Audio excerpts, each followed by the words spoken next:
Good morning and welcome to NTD. Good morning. Here are today's top stories. Leaders in the U.S. and around the world paid tribute to former President Jimmy Carter, who passed away at 100 years old. Many reflect on his deep faith and firmly held values. Officials search for answers after a tragic plane crash in South Korea claims 179 lives. The latest on the investigation. Relatives of hostages held in Gaza say they're not surprised by the latest reports of torture, while protesters demand a ceasefire and hostage deal. President-elect Trump's recent comments about a visa program spark a debate on the right. Does the H-1B visa program replace American workers? Shen Performing Arts was in Austin, Texas over the weekend, where a state senator presented the company with a certificate of honor commemorating their mission. We have the story. If your home has a little more clutter than you would like to admit, you might need a bit of magic. The magic of tidying up, of course. We speak to a man who used the KonMari method of home organizing to put his home and his life in order.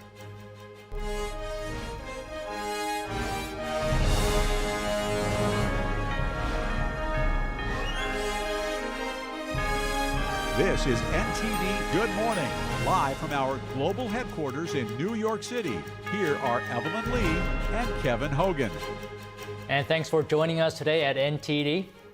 Welcome from me. Today is Monday, December 30th. Topping the news this morning, tributes to former President Jimmy Carter poured in after he died yesterday at the age of 100. President Biden and First Lady Jill Biden called him an extraordinary leader, statesman, and humanitarian. Here's more. President Biden broke from his family vacation in the U.S. Virgin Islands to remember Jimmy Carter. Today, America and the world, in my view, lost a remarkable leader. He was a statesman and humanitarian. And Jill and I lost a dear friend. I, Jimmy Carter, do solemnly. Biden remembered Carter's character and his values, saying he lifted people up and changed lives. We may never see his like again. We'd all do well to try to be a little more like Jimmy Carter. Biden's successor, President-elect Trump, also paid tribute to the deceased leader. In a social media post, Trump said, quote, "The challenges Jimmy faced as president came at a pivotal time for our country, and he did everything in his power to improve the lives of all Americans. For that, we all owe him a debt of gratitude." House Speaker Mike Johnson said Carter's story was one of humble beginnings and a testament to the opportunities available in America. Senate Majority Leader Chuck Schumer said Carter personified the meaning of leadership. Meanwhile, his successor, incoming Majority Leader John Thune, said Carter was a dedicated public servant and a man of faith.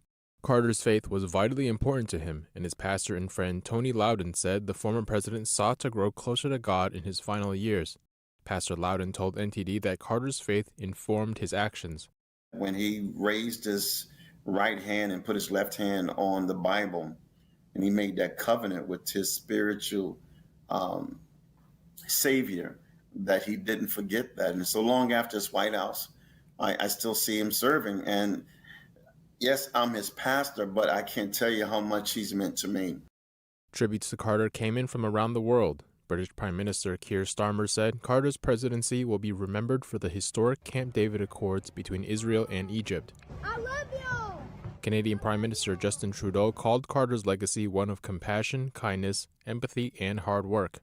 Carter also had a strong connection to Latin America, where he helped mediate conflicts.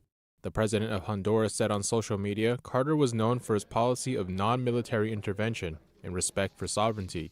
Venezuela's foreign minister said Carter was a man committed to peace and dialogue, and he had friendships with Presidents Hugo Chavez and Nicolas Maduro. Carter's state funeral will be held in Washington on January 9th. President Biden has declared it as a national day of mourning. From a small-town Georgia peanut farmer to President of the United States, former President Jimmy Carter aspired to make government competent and compassionate. He also gained significant recognition for his work after leaving office. Here's a look back at Jimmy Carter's life and legacy. Former U.S. President and Nobel Peace Prize winner Jimmy Carter has died at the age of 100. He was born on October 1st, 1924, and was one of 4 children of a farmer and a shopkeeper. He graduated from the U.S. Naval Academy in 1946 and served in the nuclear submarine program, but left to manage his family peanut farming business. He married his wife, Rosalind, in 1946, a union he called, quote, the most important thing in my life. Together, they had 3 sons and a daughter.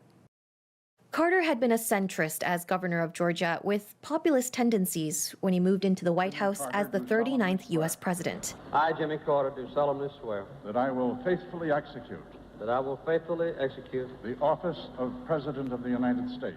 He served from January 1977 to January 1981. His one-term presidency was marked by the 1978 Camp David Accords between Israel and Egypt, bringing some stability to the Middle East. But it was also dogged by an economy in recession, persistent unpopularity, and the Iran hostage crisis that consumed his final 444 days in office. He was swept from office in an electoral landslide in 1980 as voters embraced Republican challenger Ronald Reagan. Despite a difficult time in office, he was a highly active and accomplished former president. He worked for decades on humanitarian causes and was awarded a Nobel Peace Prize in 2002 for his efforts to promote human rights and resolve conflicts around the world. In recent years, he had experienced several health issues, including melanoma that spread to his liver and brain. He died at his home in Plains, Georgia on Sunday, according to the Carter Center. Carter lived longer after his term in office than any other U.S. president. Along the way, he earned a reputation as a better former president than he was a president, a status he readily acknowledged. Flights are operating out of Halifax Airport in Canada again after being temporarily suspended. An aircraft incident caused delays to all flight operations Saturday night. A spokesperson said that an Air Canada Express flight experienced a suspected landing gear issue after arrival. The aircraft couldn't reach the terminal and the crew and 73 passengers were offloaded by bus. The Nova Scotia Royal Canadian Mounted Police said minor injuries were reported, but an Air Canada spokesperson said nobody on board were injured. The cause of the incident is unknown and will be investigated. An Air Canada spokesperson says they're waiting for the Transportation Safety Board to release the aircraft so they can return belongings to passengers. Azerbaijan's president says he's now sure Russia shot down a commercial airplane on Christmas Day, killing 38 people. The president is setting demands for Moscow. This as the pilots and a flight attendant were laid to rest yesterday. NTD's international correspondent Arian Pazdar has the latest on the tragic crash. Crying family members in Azerbaijan laid to rest 2 pilots and a flight attendant on Sunday. They died on Christmas Day when an Azerbaijan Airlines flight crashed after entering Russian airspace, killing 38 people. Also on Sunday, Azerbaijan's president said, "We can say with complete clarity that the plane was shot down by Russia. We are not saying that it was done intentionally, but it was done." A day before that, on Saturday, the Kremlin commented saying Vladimir Putin apologized for the fact that the incident happened in Russian airspace. President Biden was later asked about the apology.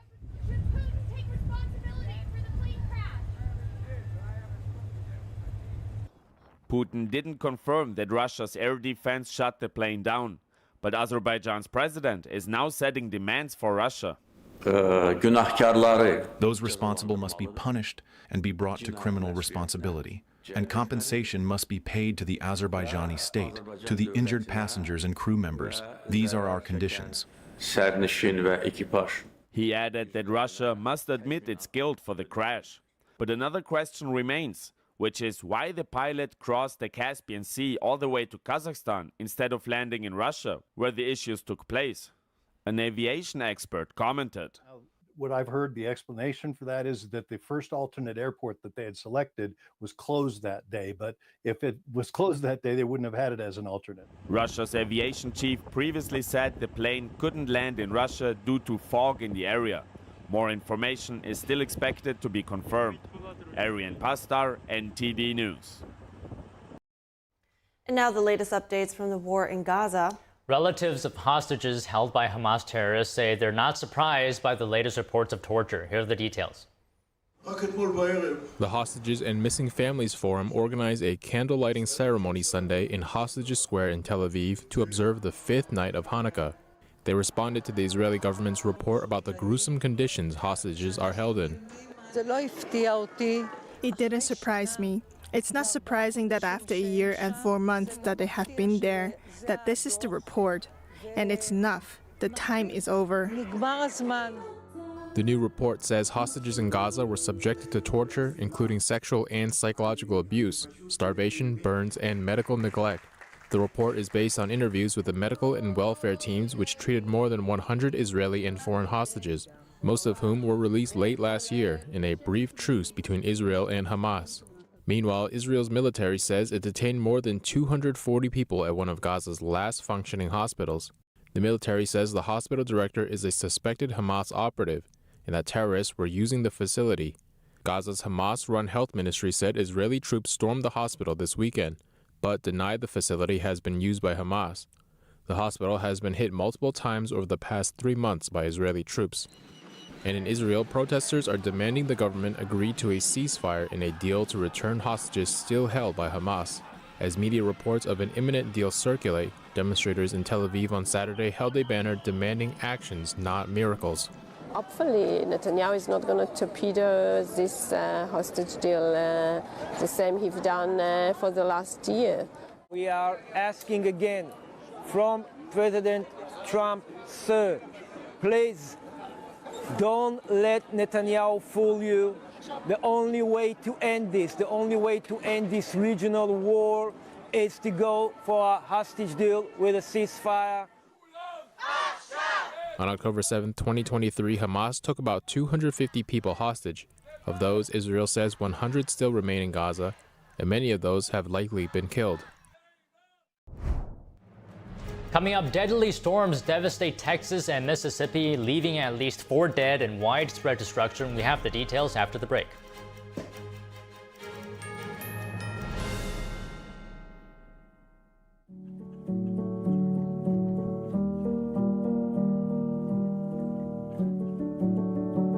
A painting that has true beauty.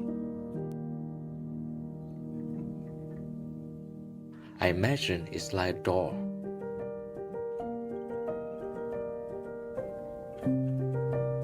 The artist holds the key to open the door and bring people to a purer world.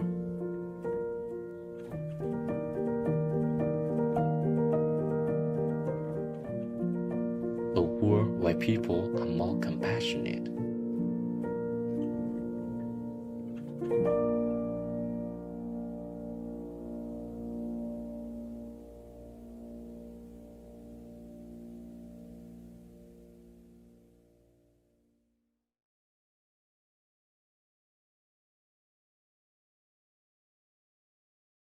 Supermodel Cindy Crawford doesn't just walk the red carpet, she rocks it. At 58, she steals the show and wows the press. Hollywood Life exclaims, Cindy Crawford has never lost her stunning glow. While Page 6 raves, she's still as gorgeous as ever. What is Cindy's secret? It's meaningful beauty. And now with new advanced formulas, it's better than ever. Watch as the appearance of lines and wrinkles are diminished in just weeks. It's no wonder everyone's talking about meaningful beauty. My makeup artist said, your skin has been looking great lately. What products are you using? And I said, I'm using Meaningful Beauty. And she said, really? I've tried Meaningful Beauty before. I love those products. And then the other lady down in the trailer said, I use Meaningful Beauty. I love it. Our new and improved formulas deliver age-defying ingredients even deeper into the skin where wrinkles begin. And this brand new offer is Cindy's most exciting ever. Because when you order, you'll get Cindy's exclusive Super Brightening Duo, a $120 value absolutely free. First, you'll get 60 of our Revive and Brighten eye masks, the celebrity secret that visibly smooths, awakens, and restores the area around your eyes. Next, discover the power of our Vitamin C Biphase Brightening Oil for an immediate boost of glamour and glow. I'm not ashamed to say I am 53 years old. Thank you, Cindy. The total effect of this free gift package? A red carpet ready complexion. Get all this, a $300 value for just $49.95. But you must act quickly. Results guaranteed or your money back. So make the call or go online now and put yourself on the path to the most beautiful skin of your life. Trust me, it's worth it. This special offer is not available anywhere else, so don't delay. Scan the code, go to meaningfulbeauty.com, or call the number on your screen now.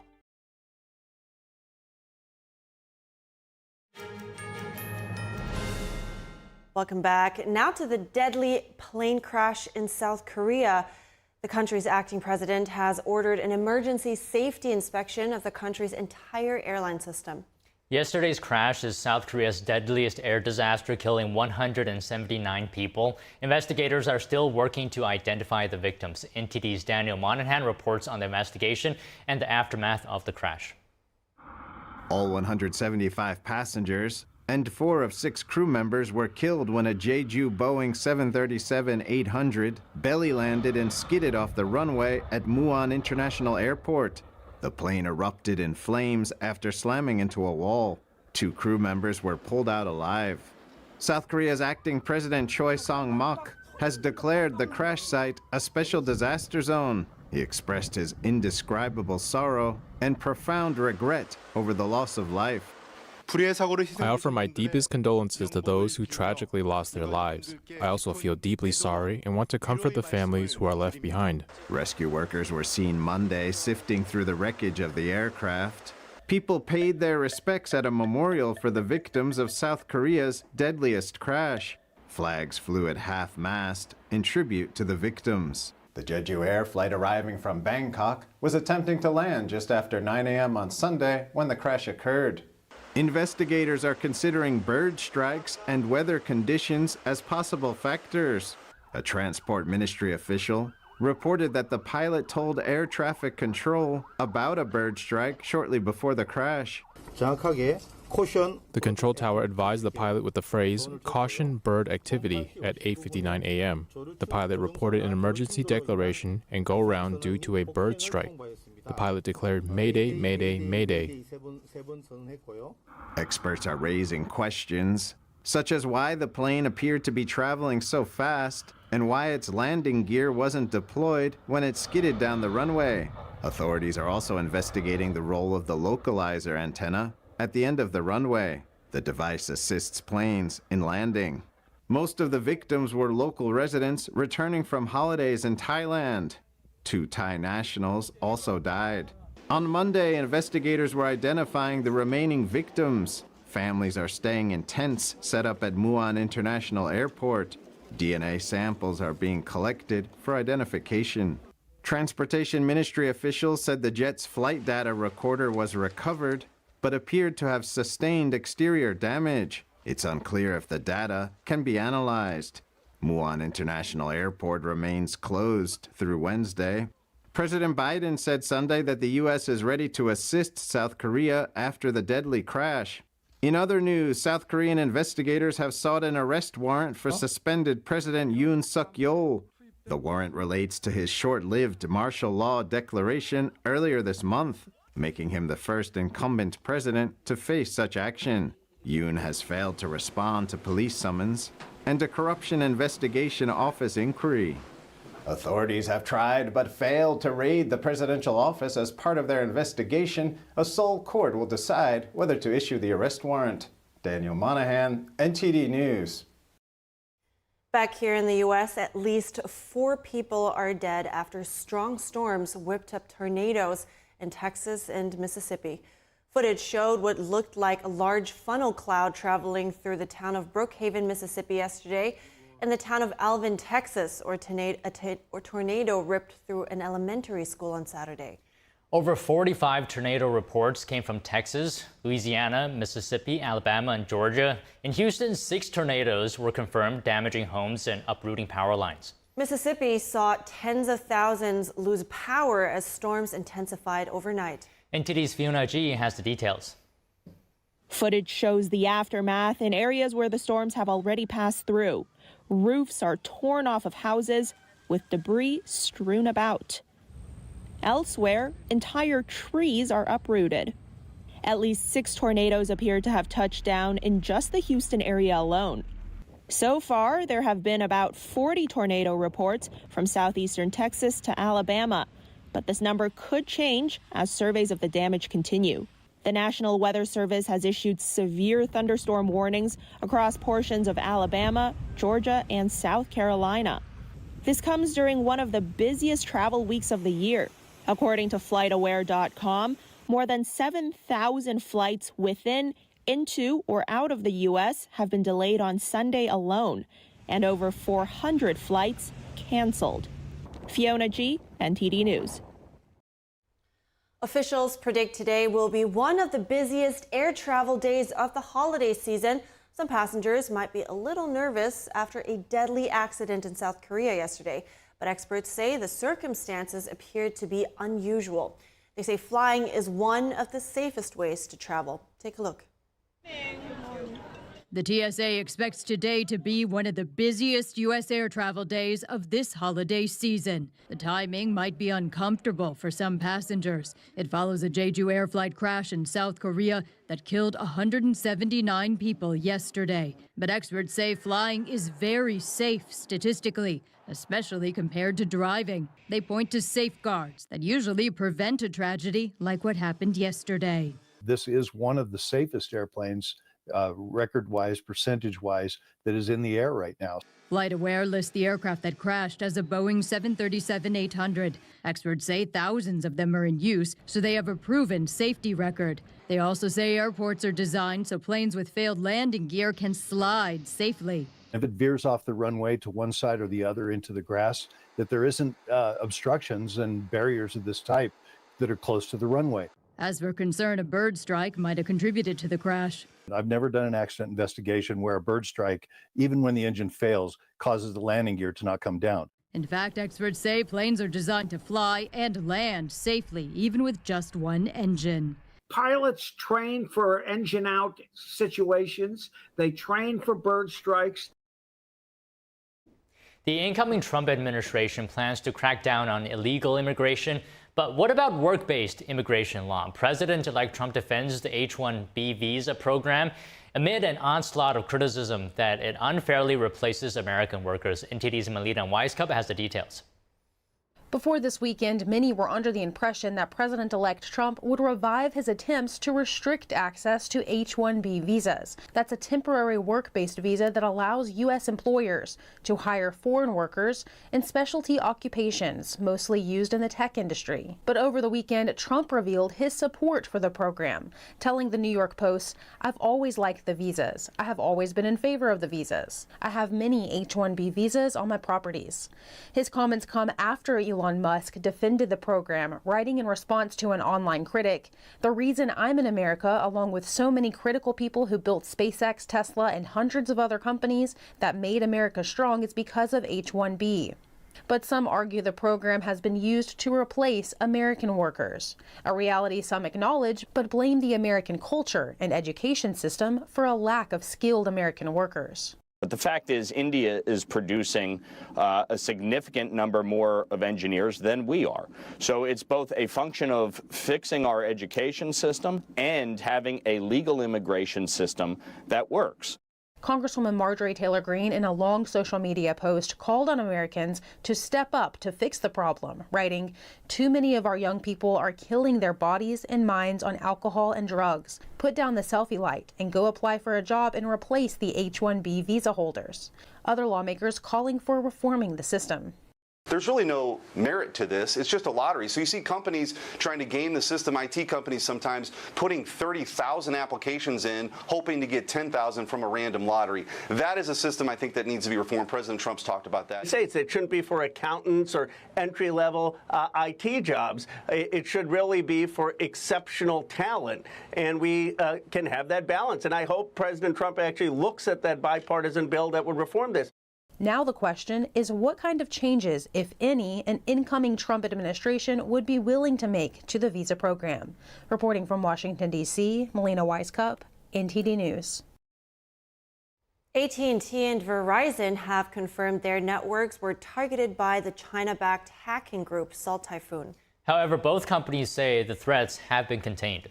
Verizon reported that only a small number of high-profile customers, including government officials, were affected. They worked with cybersecurity firms and federal agencies to secure their systems. AT&T stated that while a few cases of compromised data were identified, they have taken steps to protect customer information. Lumen Technologies, however, reported no evidence of a Chinese attack on their network. These statements come amid an ongoing investigation into widespread espionage campaigns targeting U.S. telecoms. A Brightline train dash cam captured the moments leading up to a crash with a fire truck on Saturday in Delray Beach, Florida. 3 firefighters and 12 train passengers were reportedly injured. No deaths have been reported. The 3 injured Delray Beach firefighters were transported to a local hospital where they are in stable condition. A Brightline spokesperson responded to those saying the train should have stopped in an X post yesterday. It wrote that railroad safety is a community-wide effort and advised people to never drive around crossing gates when they are down. Warren Upton, the oldest living survivor of the 1941 Japanese attack on Pearl Harbor and the last remaining survivor of the USS Utah, has died. He was 105 years old. His family told media he died after a bout of pneumonia. In a 2020 interview, Upton told the Associated Press that he had been getting ready to shave when he felt the first torpedo hit the Utah. He recalled that no one on board knew what made the ship shake. Then the second torpedo hit and the ship began to list and capsize. Then the 22-year-old swam ashore to Ford Island, where he jumped in a trench to avoid Japanese planes strafing the area. He stayed for about 30 minutes until a truck came and took him to safety. 3 weeks ago marked the 83rd anniversary of Pearl Harbor. After the break, as we approach the new year, many people are making resolutions to improve their health and fitness. We speak to a cardiologist to learn how to keep your heart healthy going into 2025.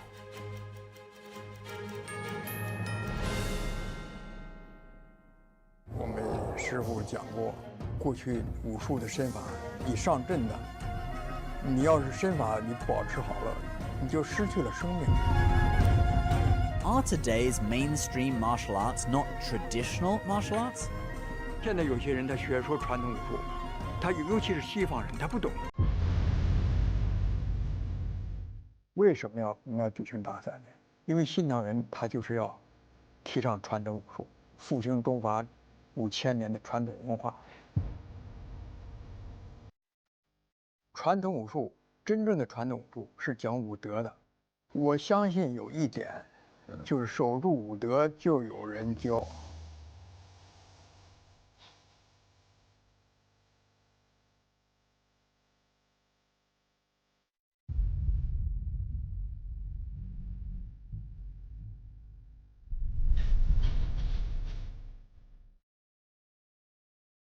As we naturally age, many people are getting zero amount of this incredible and unique substance. That's when we start seeing an impact in our joints, skin, nails, and even our digestion. People ask me, Dr. X, what is the #1 supplement I should be taking?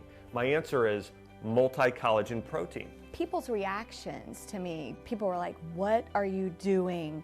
What is going on? You look amazing. You have a glow about you. What makes Ancient Nutrition Multi-Collagen stand out from other brands? 10 types of collagen.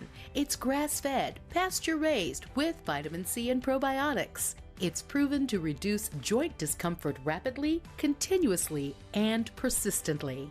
It improves the appearance of crow's feet after 4 weeks and improves skin tone after 8 weeks. And it promotes hair thickness, growth, and a reduction in hair breakage. It has transformed everything from my hair. Like, my hair was starting to kind of just, come out, and I don't have that anymore. My skin feels amazing.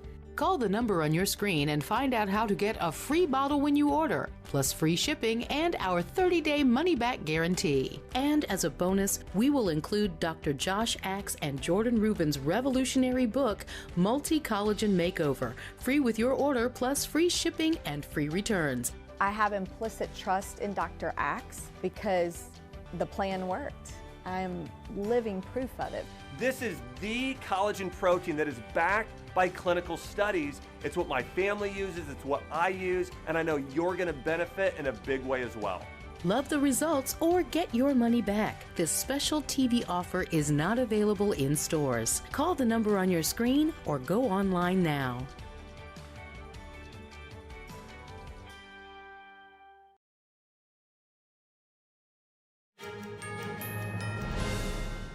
Welcome back. There are some expensive places in Manhattan, New York, for getting a premium view of the ball dropping on New Year's Eve. While many will be piling into Times Square to watch the ball drop, some will be paying top dollar for premium reservation spots around Manhattan. NTD's Sean Marshall has the details.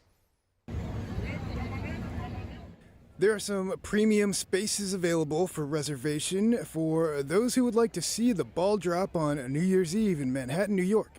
For enough money, you can avoid fighting with the crowds in Times Square. The $7,500 per person Marriott Marquis Gold Admission private VIP table with 8th-floor terrace access, a ball drop view, buffet, desserts, and a 5-hour open bar are no longer available as of this report. The VIP couples package at $15,000 is also already sold out. But they still have the $999 VIP admission and the $599 silver admission available. And even the over $700 Times Square Applebee's reservation spots are sold out.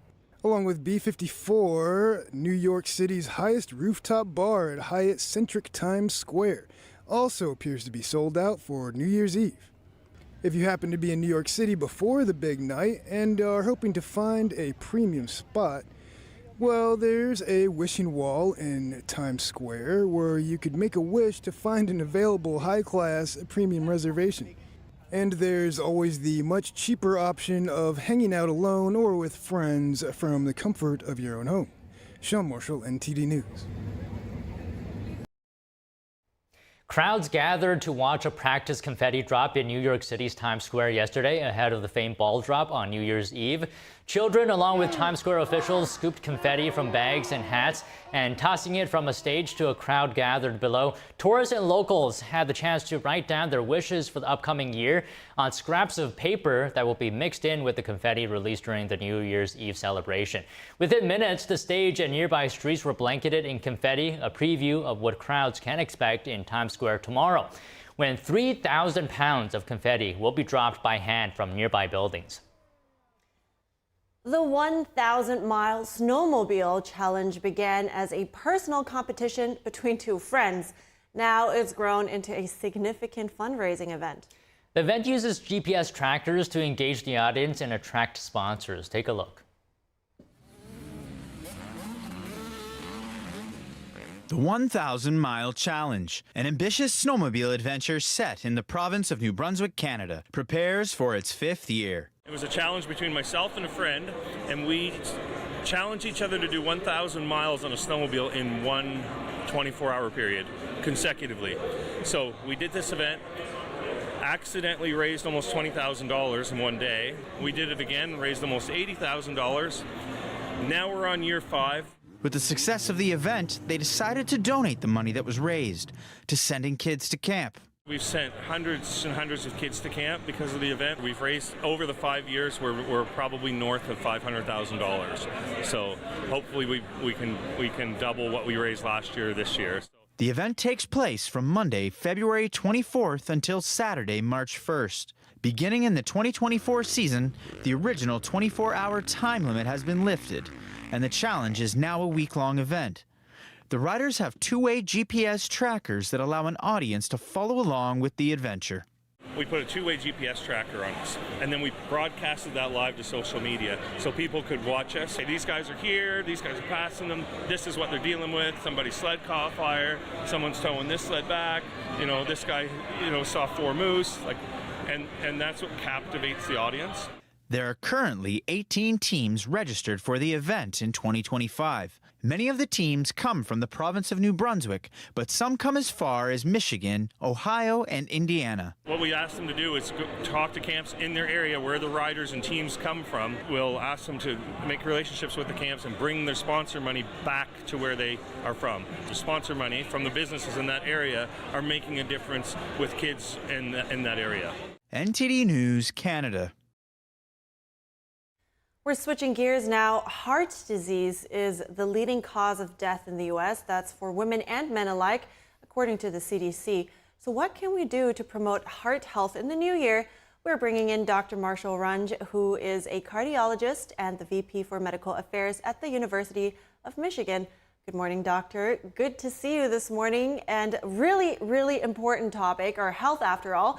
Let's just start with that. How should people take better care of their hearts in the new year? Well, good morning. And health, when you look at New Year's resolutions, that's number one on everyone's list, almost everyone's list. And there are many things that we can do and should do to try to improve our heart health. And I think the biggest, most important key is to do things that you can do, that you like to do, and can do in moderation. So, for example, a couple of key things are exercise. And if you haven't been doing exercise, you didn't get where you are in one day, give yourself time. Don't decide that you have to get in shape in a week or a month even. So exercise can help you in so many ways. It helps your heart. It's maybe the most important thing that you can do to help your heart. Helps your mental health, helps your attitude. And it's a great way to connect with people. The second I would say is think about how you might make changes in your diet or in your consumption of alcohol, cigarettes, et cetera, that are bad for the heart. And again, think in moderation. Don't say I'm going to be able to completely change myself in no time at all. So those are key. And the final thing that I'd say is very important in heart health, you don't think about it, is sleep quality. And we're in a world where there are lots of things happening. We have lots of screen time. We have devices. But I think as much as you can to put those things away and try to have regular sleep. That means going to bed about the same time, getting up at about the same time. And that will improve your heart health nearly as much as exercise and vastly improve your mental health. Okay, so much that I would like to touch on. How about, could you expand on why sleep is so important and how a good night of sleep, as simple as possible, could affect our heart health? Well, sleep, having consistent sleep patterns, first it's the rest. And if you're rested, your heart has a chance to be rested for 8 hours, however long you sleep. Second is there's a well-known phenomenon called, that is referred to as circadian rhythms. These are your body's natural rhythms. They are impacted by sleep. They're impacted by light. And if you are able to maintain those circadian rhythms, it improves the way your body responds to all kinds of stress. It allows you to get to sleep if you're doing this consistently, and exercise helps as well. And it allows you to get up and then be ready to go in the morning rather than having these surges of some hormones that can be damaging to your heart. One comment I forgot to make was that New Year's Eve and New Year's Day, along with Christmas Eve, Christmas Day, are two of the most common times in the year to have a heart attack. So this is a time to think about it and to begin these healthy habits if you don't have them already, or continue them. Wow, certainly shocking to hear that, but also more sleep seems to be something that, at least for me, will be an easy New Year's resolution. And talking about that, the 2nd January of the year, called Quitter's Day. So you spoke a little bit about physical exercises, but what type of exercises are beneficial for heart health? Maybe if you could just give us some options. Sure. Well, first of all, if you haven't been exercising, before you start exercising, you should consult with your primary health provider and make sure what you plan to do can be done. Second, I think the place to start, one of the easiest things to do is walk. And if you have friends, and if you live in New York City or you live in a cold climate, malls welcome walkers. It brings business in. And if you go to the mall early in the morning, you'll find lots of people walking. So I think walking is easy. Now, some people have trouble with walking because of joint pain or others. Interestingly, those will get better if you walk. But other kinds of aerobic exercise, like riding a stationary bicycle, you don't have to be on the Peloton program where you're racing against others. But if you're young and healthy and that's what you want to do, that's great. Or Another exercise that is just terrific for all parts of your body is rowing. Now, rowing on a rowing machine, many health clubs have those. They're inexpensive rowing machines that you can buy. You do need to understand how to do that without injuring your back or injuring yourself in one way or another. But those kinds of aerobic exercises, I think, are the best for the heart. However, if you don't like doing those, weightlifting, not heavy weightlifting, but lifting light weights and moving your upper body is really important as well and can be protective for your heart. So those kinds of exercises. Okay, great. And, generally, if you can do up to 30 minutes a day for 5 days a week, that's terrific. But if you can't, don't give up. Continue to work on building your heart health. I think that's great. Those are already some great options. I think that most people will find something interesting in. And what should we do when it comes to food? How we should probably also, apart from just the physical exercise, we should probably also go and see that we eat healthy. So what foods are beneficial for us? Well, I think there are several layers of that. So first of all, we're in a country where it's so easy to drive through. You don't even get out of your car and pick up some of the most unhealthy food in the world. And we pass that on to the rest of the world. McDonald's, I won't say list any chains, but all kinds of fast food chains. So I think that the way to think about it is foods that you can easily prepare. So, and foods that are relatively low in fat. For example, chicken, fish is much better than a hamburger. In terms of vegetables, there's a whole plethora of vegetables that are very healthy. It kind of depends on what your tastes are. And in general, people have more trouble with controlling their weight and controlling their diet if they eat large amounts of carbohydrates. So I'm not advocating necessarily a paleo diet or a Atkins diet or a low carb diet, but I think diets that are lower in carbohydrates are actually easier to adhere to. That has been the experience for many people. Got it. Well, thank you so much, Dr. Marshall Runge, for your insights and your expertise this morning. I appreciate it. Thank you. Happy New Year. Happy New Year. Well, and you heard it, it's the end of 2024. And it's been such an eventful year, so we're going to take you through some of the key moments that brought joy after the break.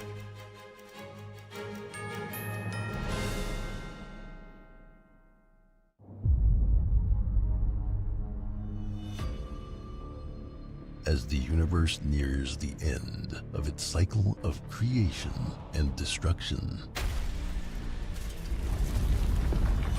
the merciful King of Kings descends to save it, confronting the chaos sown by the malformed Red Dragon.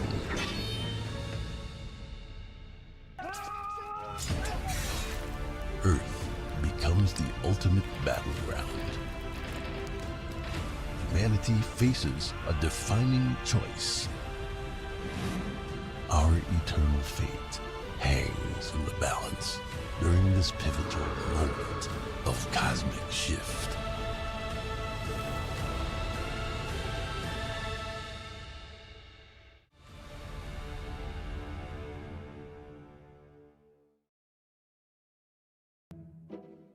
Funny expression. There's a little scar right below his neck. The artist, on a trip to somewhere in South America, he met this kid who told him a story about himself.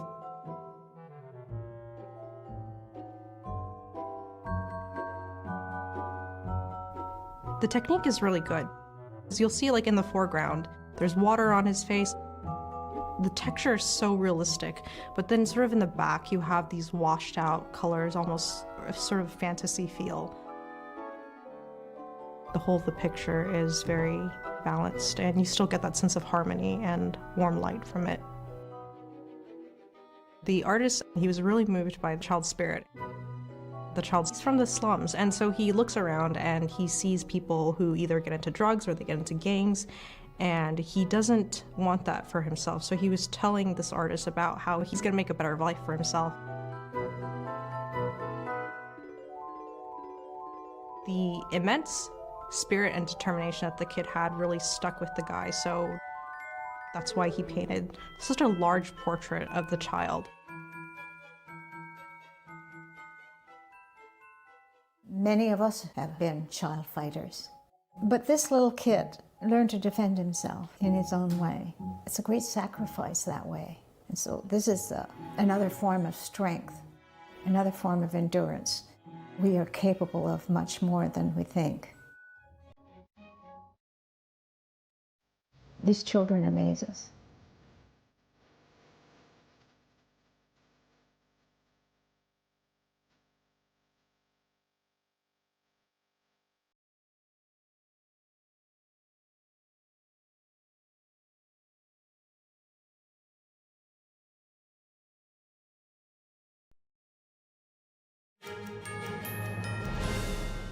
Welcome back. Shen Performing Arts gave performances in Austin, Texas over the weekend, showcasing traditional Chinese dance and music.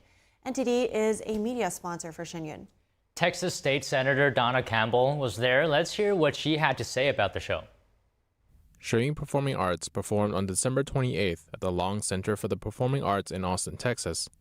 Texas State Senator Donna Campbell was there to watch the performance and presented the artists with a certificate commending their mission. It's a certificate of honor for the performance, for the mission to put China before communism, and I support that strongly. Any legislation that we can put forward, I would do that. In America, we take our freedoms for granted, and unless you've had them taken away, you can't appreciate how valuable they are. The Chinese people can appreciate how important their freedoms are because they're taken away. Shen's mission is to revive 5,000 years of traditional Chinese culture from before communism. They have been touring worldwide since 2006 to help restore that culture. It was amazing. It's the first time I've seen the performance. I did see the advertisements and everything and thought that it was going to be spectacular, but I was overwhelmed by how good it really was when I got here. My partner, she is a dancer, and she could not stop watching and saying how incredible it was and pointing out all the great things that the dancers are doing. The storyline was very entertaining, and it was overall spectacular. I think the choreography is wonderful. The talent is spectacular. The mission is good, the message is clear, that the presentation of the Chinese culture clearly shows through. I didn't know that it was so spiritual, and there's a lot of similarities between the Western cultures and obviously the Chinese culture in a spiritual sense, and I'm seeing that really for the first time. Oh, it's beautiful. I mean, the colors, the energy, the precision. It's just wonderful to watch. Shen performs with a live orchestra that features both classical Chinese and Western instruments. And this was just really fantastic. The blend of both the traditional Chinese and the Western instruments was really spectacular, and I enjoyed how they explained what was going on with them, as well as the soloists. Shen will be traveling to San Antonio, Texas for performances on December 30th and Dallas, Texas on January 3rd. NTD News, Austin, Texas. Switching gears, have you ever bought a tool thinking you don't have one like it, only to find out you actually do? Or have you ever tripped over something you accidentally left on the floor? And if you answered yes to that question, listen up here. The KonMari method of home organizing just might be what you need to put your home in order once and for all. This simple methodology, created by Japanese tidying guru Marie Kondo, asks homemakers to sort through every individual item they own. You figure out whether or not each one brings you joy, determining what to keep and how to store it. Kondo recommends doing this by category, beginning with clothing, then books, paperwork, miscellaneous items, and finally, mementos. NTD's Chris Spears wanted to find out what it's like to actually do this, so he met with film history teacher David Grotell, who did the KonMari method with the help of KonMari consultant Hiro Watabe. I have too much stuff. I'm kind of a pack rat, especially with books, records, and memorabilia things. And so it just got out of control. I mean, the apartment is overrun already with stuff. And, I felt like I was in danger of being one of those hoarders. David moved into his New York City apartment in 2018. He emptied a lifetime worth of stuff from his storage locker into his small space. With the ensuing clutter, he knew he had to do something about it. Originally, I just thought, I want to hide everything and make it just neat, but then I discovered that I really had to let go of stuff. To help him do that, David hired professional home organizer Hiroko Watanabe. She uses the KonMari tidying method and is a certified master KonMari consultant. I mean, I don't know how it is for other people, but I can't imagine anyone doing this just on their own, just by reading Marie Kondo's book or watching her show. I can't imagine anybody really doing this without some, help. On day one with a new client, Hiroko goes through a sort of ritual where she kneels in the middle of the space in the house, quietly closes her eyes, and does what she calls greeting the home, where she sort of introduces herself and asks the home to support the client in the process of becoming and staying organized. Then she goes through a process of helping the client come up with a vision for their ideal lifestyle, and this simple vision helps guide the entire organizing journey. The KonMari method is very unique method, and choose what you want to keep is by touching the item, and if the item is spark joy or not, and if that item is not spark joy, let it go. And when you let it go with gratitude.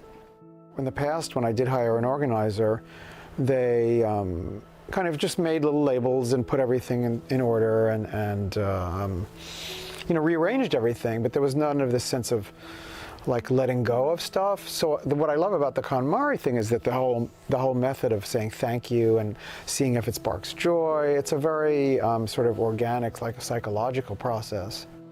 The KonMari method requires sorting through every individual item you own and determining what to keep and what to discard. That would be overwhelming without a systematic approach, of course, which is why Marie Kondo recommends sorting through your things by category. Take clothing, for example. A lot of people are keeping the clothes in not only the closet, but like in the living room, on the couch, or in the kitchen, on the chair.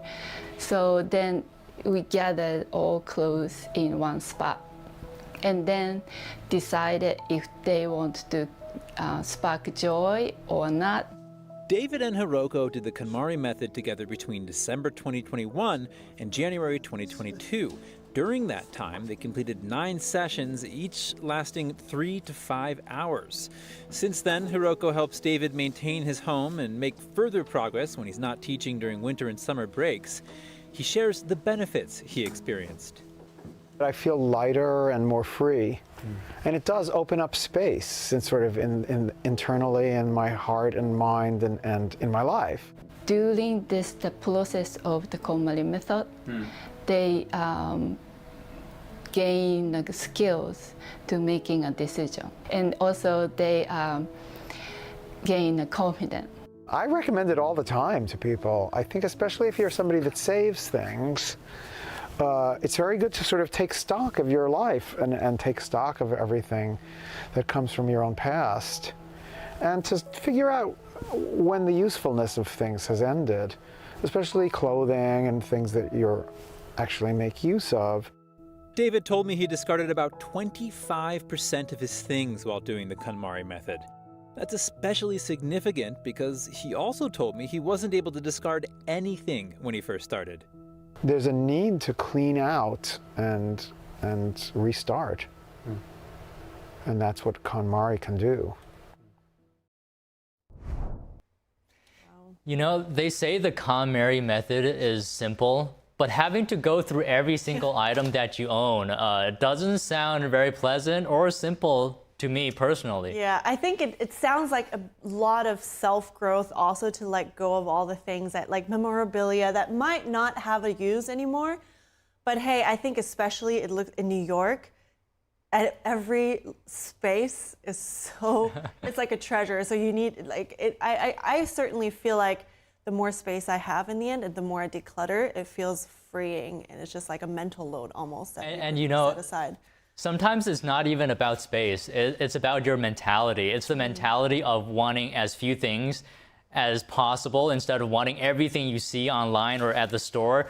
And I think a good way to tell what kind of mentality you have is just by looking at your phone, right? See how many apps you have on your phone, how many pages of apps, and you know what kind of mentality you have. That's right. And if you have like 10 pages of apps that you don't even use, then you got to change that mentality. That's a simple trick. Then you have like a collector mentality of, yeah, I mean, true that. And also, I did think about it recently as well, unrelated to this story just now that we heard, because I walked through Times Square. I know, a very rare thing to do for a New Yorker, but all these billboards, and generally everywhere you look, everything is looking to grab your attention, making you buy something, and making you try to believe that you need another thing in your life. I know. Yeah. Sometimes you don't even need that. You just think you need it, and then after you buy it, in the end, you use it for maybe like 3 times. And then it's just sitting in the closet doing nothing, collecting dust. That's right. Yeah. So that item would be benefiting from a KonMari solution. Yeah. All right. Anyways, I think that was a great topic. Certainly a good way to start your new year by cleaning up. So that's a good way to end the show. And be sure to stay tuned for NTD News Today at 12 p.m. Eastern Time. That's right. That's it for us. Thank you so much for watching. I'm Evelyn Lee. And I'm Don Ma.